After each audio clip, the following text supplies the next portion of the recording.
Joo, 8.3. voidaan todeta, että kevät on alkanut. Valo on ottanut valtaan, varjot väistyneet.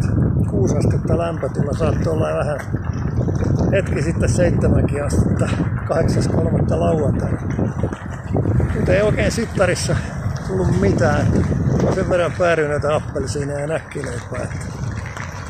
Ei nyt tullut mitään mieleen, käveli hyllyt läpi ja autokorjaamollakin oli aika niin justiinsa lopuilla, että kaikki asiat jää esille. Kyllä kuntavaaleissa käytettävissä Seppo Lehto on valkoinen vaihtoehto valoisessa maailmassa kohti valoisempaa, valkoisempaa tulevaisuutta, kohti juhannusta.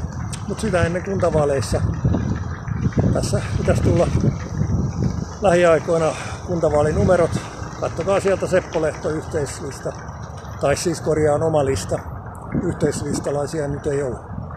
Mutta katsokaa sieltä puolueiden ulkopuolta. Ilmeisesti ainoa valitsija miesyhdistys. Se on moro.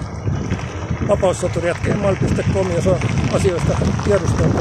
Kiitoksia etukäteen kannatuksesta. Kaunista päivää.